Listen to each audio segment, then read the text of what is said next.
মা কি দেখলো? মা কি দেখছিল এখান দিয়ে? দেখো, একভাবে মন দিয়ে দেখছে। 2-3 সেকেন্ডের জন্য ফ্যানটা বন্ধ হয়েছে। ফ্যানটা দাও না, ফ্যানটা দাও না, ফ্যানটা দাও না করে যাচ্ছিস। পর পর করতে করতেই ছেলেপুলের সাথে জীবন শেষে যাবে। শুভ সকাল বন্ধুরা, এখনো অবধি রান্নাঘরে যাইনি, বাজে হচ্ছে 8টা 10। যাবো, এবার যাবো, ঠিক আছে। কারণ হচ্ছে আজকে যেসব রান্নাগুলো আছে, হয়তো বড় বড় মাছ, কিন্তু খুব ইজি রান্না, সেই জন্য ঝপ করে যাবো আর টপ করে হয়ে যাবে। কালকে প্রচুর বৃষ্টি হয়ে, এই দেখো আজকে রোদ্দুর উঠে গেছে, কিন্তু আমার ব্যালকনির অবস্থা দেখেছো? কারণ কালকে 12টা থেকে ছিরিক ছিরিক ছিরিক ছিরিক এই ধরনের হচ্ছে। এগুলোকে এখন তুলে বরকে দিয়ে দিই, যে ছাদে দিয়ে দাও, চুপচাপ থাকতে হবে, কে করবে। কালকে দুটো ব্যাগ ধুয়েছিলাম, ব্যাগগুলো জানলায় এইভাবেই ব্যালকনিতে এইভাবেই ঝুলিয়ে রেখেছি। ও এখন জল শুকে। কি কি হয়েছে? ওই, তুমি যখন সব কিছু জানো, পারো, তবে আমার কোঁত কোঁত করে কাঁদো কেন? হ্যাঁ, খুব শিগগির আমরা একটা দিনের জন্য কোথাও যাব, ঠিক আছে? একটা দিনের জন্য যাওয়ার জন্য 1 সপ্তাহ আগে থেকে এই যে ব্যাগ প্যাক হচ্ছে। আমি অর্ধেক জিনিস নিতে ভুলে যাই, তো খুব বাজে আমার। সব কিছু ভেবে চিন্তে রাখি, রেখে নিয়ে তোরা তোদের রেডি হ, ভেবে নিয়ে ভুলে যাই। অর্ধেকের বেশি জিনিস ভুলে যাই। সেই জন্য আমার কী হয় বলো তো, ভুলে যাই না, ঠিক মাথায় থাকে যে এটা এটা ঢোকাতে হবে, এটা এটা নিতে হবে। ঠিক যাওয়ার সময় ওগুলো হয়তো অর্ধেক জিনিস না ঢুকিয়ে নিয়ে বেরিয়ে গেলাম, রাস্তায় গিয়ে মনে হচ্ছে এই ওটা তো নিলাম না, ওই সেটা তো নিলাম না। তার থেকে বাবা 1 সপ্তাহ আগে থেকে মনে করে করে করে করে করে করে ওই ফাইনাল কিছু কিন্তু গোছানো হয়নি, জাস্ট ওইভাবে ঢুকিয়ে ঢুকিয়ে রাখা হচ্ছে কি একটা দিনের জন্য। ওই অবস্থা, বুঝেছ? আজকে রান্না করব হচ্ছে বোয়াল মাছ আর এই ফ্যাসা মাছটা। এই ফ্যাসা মাছটা না খেতে ভালো লাগে, কিন্তু আমার ছেলেরা খেতে পারবে না। ওদের জন্য আর কি, আমাদের জন্য, সবার জন্যই করব বোয়াল মাছের রসুন পাতুরি। এটা আবার ওরা খুব ভালো খায়, সেই জন্য করবো হচ্ছে বোয়াল মাছের রসুন পাতুরি। আর এই ফ্যাসা মাছটা একটু বেগুন আর পেঁয়াজ দিয়ে করব, বুঝেছো? আজকে আদার কাজ নেই, রসুনের কাজ আর লঙ্কার কাজ। এনেছো পেরে?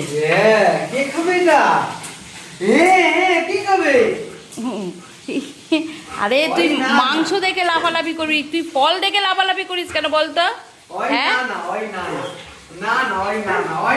না না, পাপা বলে না মন, ওই ওই দাও দেখি, রেখে দিই একটা দিন রাখি, তারপর হ্যাঁ দেবো দেবো দেবো।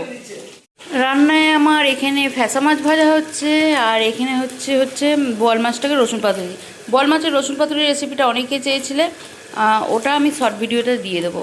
আর এই দিকে আমি পেঁপেটাকে ধুয়ে একটু রোদে রেখেছি, কারণ এই পাশটা পাকলেও এই পাশটা একটু শক্ত মতন আছে, থাক, তারপরে একটু চালের ডাব্বায় দিয়ে দেবো, একদিন থাকলেও হয়ে যাবে।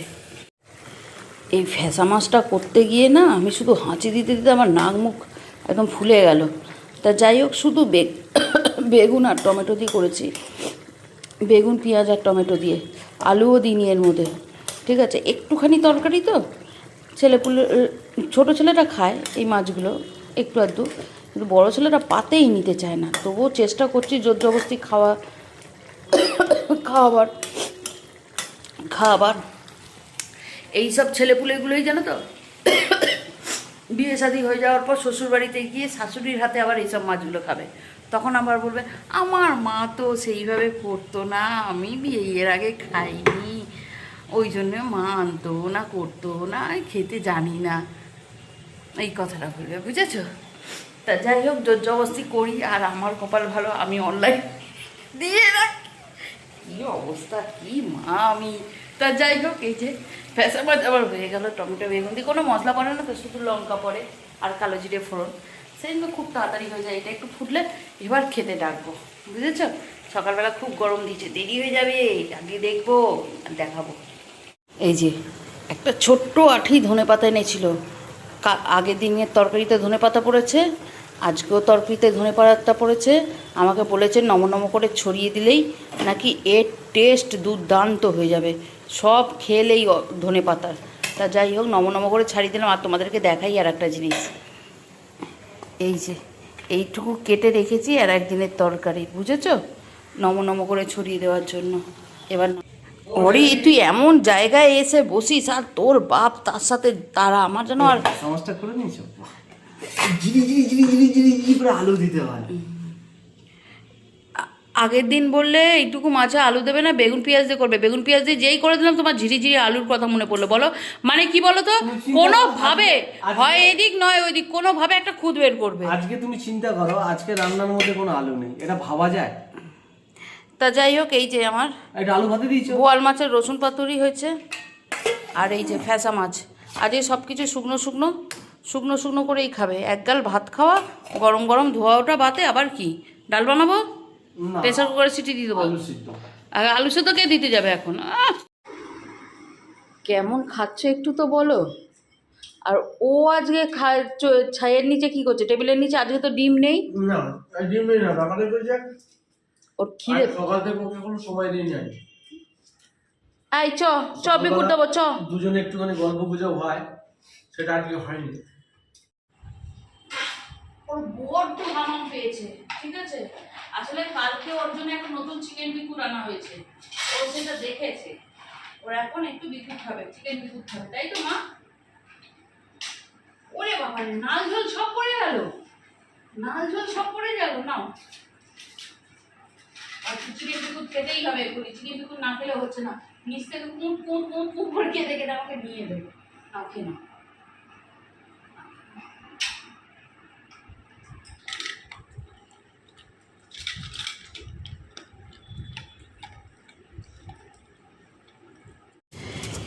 এই ভাদ্র মাস, কখন মেঘ কখন বৃষ্টি তার কিচ্ছু বলা যায় না। পুরো আকাশ কালো করে এসছে। ছোটটাকে খেতে দিয়ে এলাম যে তুই খা, আমি ততক্ষণ তুলে আনি।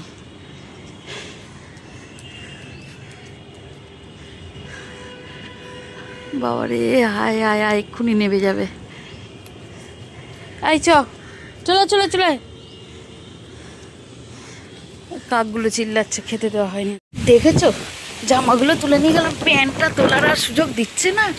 কি জোর এসছে, ঝোড়ো হাওয়া সমেত এসছে। বন্ধ করি আগে। কটা বাজে? তুই এক্ষুনি রেডি হয়ে গেলি, তোর দাদা তো এখনো পড়িয়ে বেরোলো না। আমি টিফিন করিনি আজকে, আজকে টিফিন কিনে নিবি। আমার ইচ্ছে করছে না যে টিফিন করতে। হ্যাঁ কি, চুলগুলো পেছনে আজরাটিটু কেটে দেবো না ওখান থেকে। আমরা যখন পড়াশোনা করেছি এক্সাম ফিস কত ছিল? 250 300 এরকম ছিল। এমনি তো আমরা সব গভর্নমেন্ট স্কুল থেকেই পড়েছি, তো এটা যেহেতু প্রাইভেট স্কুল, এক্সাম ফিসটা বেশি হবে। তো তোমরা কতটা বেশি আশা করতে পারো?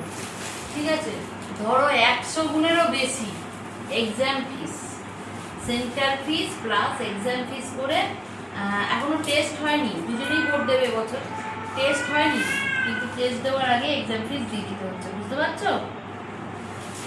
পুজোর আগে এতগুলো টাকা এতগুলো টাকা মানে কম না, ভাবো 10-এর ওপরে দিয়ে দেওয়া মানে পুজোর সময় চাপ হয়ে যাবে। দুজনে লিখেছি, এখানে একজনে লিখেছি, এখানে একজনই লিখছি এক্সাম ফিস। রেডি তুই? এইভাবে রোল করে টাকা ভেতরেই আছে, হ্যাঁ খুলবি না, গার্ডার নিয়ে আসবি। এই বাবা, রান্নাঘর ওই কাপটার মধ্যে গার্ডার আছে, নিয়ে আসবো। দুপুরবেলা এরা বেরিয়ে গেছে আর বেশ ফাঁকা সময় আছে। এখন ভাবলাম কি করব, শুয়ে থেকে লাভ নেই, ছেলেদের জন্য হেলথ ড্রিঙ্কটা বানিয়ে রাখি। আসলে এইটা না, এর আগেও তোমাদেরকে দেখিয়েছিলাম, তোমরা জিজ্ঞেস করেছিলে দিদি কী কী দিয়েছো।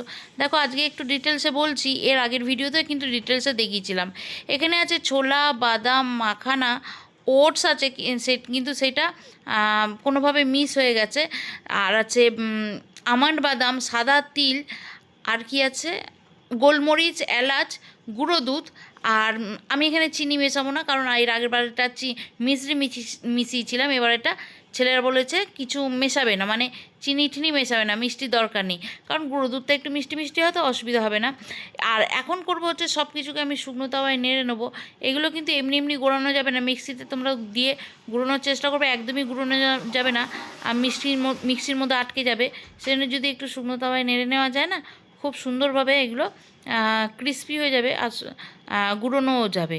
আর এখানে অরি আমার পেছনে অপেক্ষা করছে, যে মাখানার প্যাকেটটা যতক্ষণ যেই ঢেলে দিয়েছি ও কিন্তু ওইখান থেকে মাখানাচ্ছে ভাবে বসে বসে। আমি এখানে একটা একটা করে ভাজবো আর ও একটা একটা করে নেবে, আর যতক্ষণ না আমার কমপ্লিট হচ্ছে ততক্ষণ ওকে দিতে হবে। আচ্ছা, এখানে এইটা ভাজছি হচ্ছে আমন্ড বাদাম, কতটা কী পরিমাণ আছে তোমাদেরকে পরে বলে দেবো। এখানে আছে চাল মগজ, আর এর সাথে ছিল কুমড়োর বীজ। ঠিক আছে, এই চাল মগজটা আমার 150 গ্রামের মতন বোধহয় আছে। তা যাই হোক, মাপটা আমি তোমাদেরকে বলেছি। দেখো, সব কিছু ভেজে ভেজে আমি শুকনো তাওয়ায় দিয়ে দিয়েছি। শুকনো তাওয়ায় ভেজে আমি ঠান্ডা করতে রেখে দিয়েছি। এক এক সময় এক একটা কথা বলি, জড়িয়ে যায় মুখে। এই যে এর মধ্যে এলাচ আর এটা কি বলে, এটাকে গোলমরিচ, হ্যাঁ, এগুলোকেও শুকনো তাওয়ায় নেড়ে নিয়ে এখন একটু ঠান্ডা হতে দেবো। এখানে বাদাম আর তোমাদেরকে বলে দিই এগুলো কত কত করে। এই এটা হচ্ছে 500, এই ছোলা বাদাম 500 করে আছে, আমন্ড বাদামটা 250 আছে, সাদা তিলটা 250 আছে, চাল মগজটা আছে 150। ঠিক আছে, আর এলাচ লবঙ্গ তোমরা যতটা যে ফ্লেভার পছন্দ করবে ততটা দেবে। এর মধ্যে আমি দেবো হচ্ছে একটা ছোট্ট আমুল দুধ, এটা অপশনাল, দিতেও পারো নাও দিতে পারো, আমি দিয়ে দেবো, টেস্টটা ভালো লাগে। আর দেবো হচ্ছে মিষ্টির কিছু এক্সট্রা দেবো না। আর ওটস দেবো, যেটা ওটস আমি লেখাতে ভুলে গেছি আর আমার বড় আনতে ভুলে গেছে, সেই জন্য এইটা তো আমি আপাতত গুঁড়িয়ে রাখবো। আর ওটসটা যদি বিকালবেলা আনে, ওটাকেও শুকনো তাওয়ায় নেড়ে নিয়ে গুঁড়িয়ে এর সাথে মিশিয়ে দেবো, দিয়ে এটাকে কন্টেনারে রেখেবো পাক্কা 1.5-2 মাস, একদম আমি নিশ্চিন্ত। ছেলেদের সকালবেলা কী দেবো, ওই স্কুল থেকে এলে কী দেবো, বাবা ওই 2 চামচ নাও, গ্লাসে গোলো আর ঝপ করে দিয়ে দাও, এই যে। ঠিক আছে, চলো গুঁড়িয়ে নিই। দেখো, সব কিছু গুঁড়িয়ে নিয়েছি। গুঁড়িয়ে নেওয়ার পর এতটা হয়েছে এই হাঁড়িটার, ওই এতটা কম এক হাঁড়ি হয়েছে। ঠিক আছে, এটা একটু ঠান্ডা করব, ওই মিক্সিতে গিয়ে গুঁড়োলাম না, একটু গরম গরম ভাব হয়ে গেছে। তারপর কন্টেনারে ভরে ভরে একটা কন্টেনার বাইরে রাখবো, বাকিগুলো ফ্রিজে রাখবো। শীতকাল হলে নর্মালে রাখতাম, কিন্তু যেহেতু গরমকাল সেই জন্য ফ্রিজে রাখবো।